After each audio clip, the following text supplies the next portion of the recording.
I love my wife above all else. I have loved her since the moment I first laid eyes on her. I would do anything for her, and that has never changed after all these years. We first met in college. We were both theater majors, and it was day one of acting one class that our eyes met for the first time. She had chocolate brown eyes that were complemented by her dark brown curls. We stared at each other constantly that first day, and when we were partnered together, we knew that it was fate. "My name is Margaret," she said as soon as I walked up to her after class. I took her by an hand and kissed it. "Henry," I responded. She then took one of my long dreadlocks and wrapped it around her finger, staring me in the eyes and biting her lip. It was an amazing meeting with an even better ending later that night.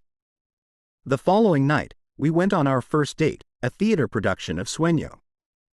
We held each other's hand through the entire performance, and afterward, I walked her to her dormitory. Every day after that was like a love story. We went through good times and bad times. We broke up and got back together. Through it all, one thing never changed for me: I loved her and would do anything for her. We got married after graduation and went on to become very successful in the stage acting scene. We were considered a power couple and were always cast in romantic roles opposite each other. It was easy to bring the true deep love that we felt for each other to the stage, and it was nice to make money from it. One day, our lives took a turn. We had just finished a successful performance of the stage play The Clean House when we were approached by a member of the audience. "That was an amazing performance," he said, a creepy English accent behind his words. "Why, thank you, you're sweet," said Margaret, gripping my hand. I could tell this guy had creeped her out, but being a talented actress, she was able to put on a nice front. "I've been watching you two for a very long time," he continued, his pale blue eyes staring into Margaret. "I am very much a fan of your work. Every performance is riveting, and I can tell that you put true passion into your exchanges. You two must truly love each other." "We do," I said, stepping slightly in front of Margaret. "We love each other very much. I would do anything for her." I looked at her, and she gave me that beautiful smile of hers. "That warms my heart to hear," he said as he put his arms behind his back and looked up into the night sky. "True love is a valuable gift that is often taken for granted. If you're not careful, you can easily lose it forever, and it can never be replaced, no matter how hard you try." He then looked at me, and I could see just how disturbing his pale blue eyes were. "Hold on to that gift. Cherish it forever." He began to walk away before I asked the question that had been bothering me since we met. "Who are you?" I yelled. He stopped and turned his head. "Your biggest fan," he answered. He then walked away. Margaret and I looked at each other, baffled at what had just taken place. Later that night, we were sitting on our couch watching a movie when suddenly there was a knock at the door. "Wonder who that could be," said Margaret as she got up to see who it was. She looked at the peephole and froze in place before taking a single step back and opening the door. Standing just outside the door was the same man we had talked to earlier that night. He stood there with his arms behind him, his pale blue eyes shining like the moon. "Honey?" I said, standing up from the couch to join Margaret at the door. "Please, come in," Margaret said to the man, to my shock. "What are you doing?" I yelled, running to get to the door. The man stepped inside before I got there and began to stroke her face. When I finally got to them, I threw my fist and connected with his face, knocking him back outside. I quickly slammed the door and locked it. I turned to Margaret, who was in some sort of a trance. I tried to snap her out of it. "Margaret!" I yelled, shaking her. "Margaret! Wake up!" There was nothing I could do to get her to respond. I shook her, slapped her, and even splashed water in her face. Nothing. Nothing would work. Suddenly, the lights in the house went out. I looked around until I saw the silhouette of a man standing outside our living room window. I blinked, and it was gone. I began to panic and ran to the gun safe in our bedroom. Despite being theater nerds, we were very well trained in self-defense and firearms. We could each hold our own if our lives were in danger, and if there was ever a time to put that training to use, it was now. When I got back to the living room, I immediately raised my weapon. There stood the strange man, holding Margaret by the face. "Let go of her, motherfucker!" I yelled, aiming for his head. He looked at me, and the only thing I could see in the darkness was glowing red eyes. He then turned his head to Margaret and I fired, hitting him directly in the head. He fell to the floor hard and I ran over. Margaret fell over too, but I caught her before she hit the ground. She still would not respond, her eyes wide open in a trance. I looked over to the man, but he was gone. I gently laid her on the floor and stood up quickly, readying my weapon once again. Suddenly, I felt a strong, tight grip on the back on my neck and I was then thrown across the room, hitting the wall. I groaned in pain as I grabbed my gun and slowly stood to my feet, shaking as I raised my weapon again. Again, he had a hold of Margaret, but this time he pulled her head close to his. I felt my heart race and my blood boil as he put her lips to his glowing red eyes staring right at me. "No!" I screamed as I ran towards them. He then pushed her to the side and opened his arms to me, as if inviting me to fire on him again.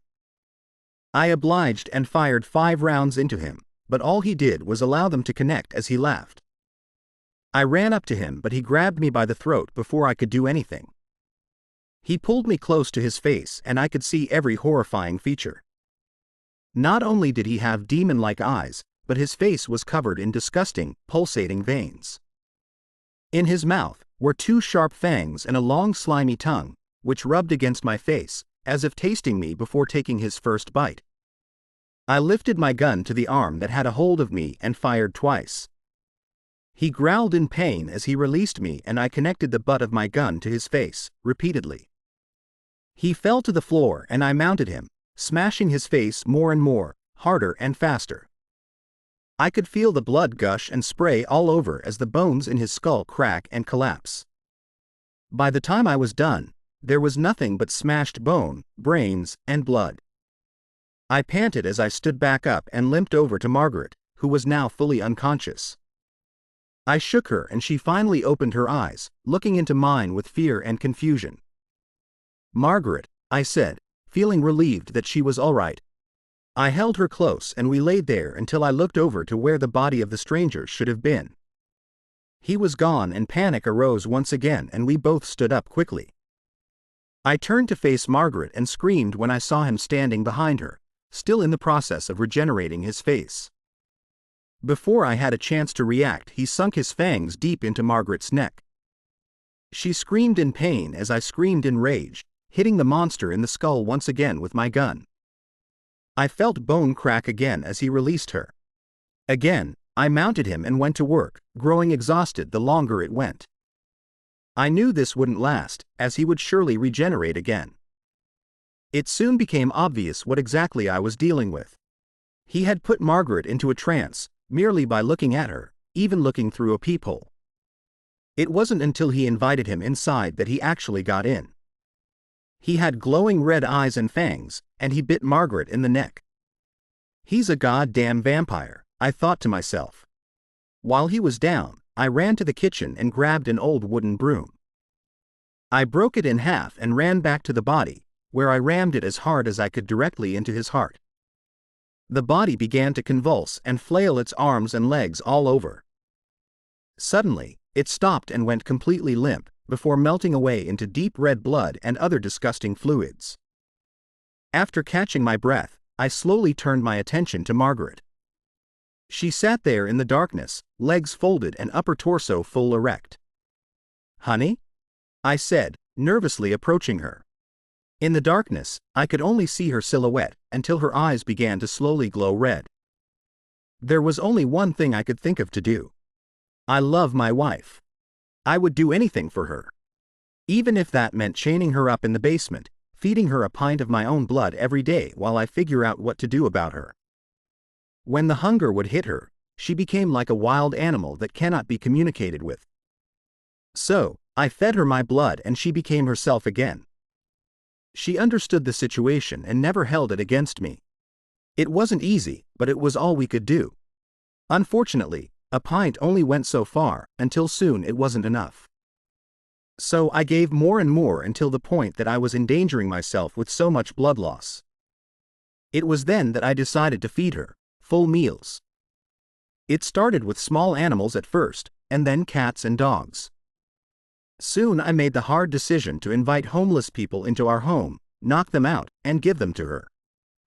This went on for far too long before it really started to affect us. She felt like a monster, and I did as well. I love my wife and I would do anything for her, which brings me to now.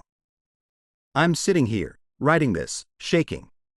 There is literal blood on my hands as I try to compose myself. She asked me to do one last thing for her. I refused at first, because I loved her too much. If you love me, she began, looking me deep in my eyes, her now pale blues not blinking, you will do this. Tears fell from both of our eyes as I pulled her in close. I love you, Margaret, I whispered. I love you, Henry, she responded. I could hear the squish as I drove the wooden stake in her heart. I trembled as I listened to her whimpers, gasps, and eventual silence. I broke down as her body melted away into liquid. I laid there in her remains, sobbing. I sit here now, with nothing left but the warning about the creatures of fiction that are very much a reality. I write my confession of the crimes I have committed out of love. I say goodbye to any friends or loved ones that may be reading this.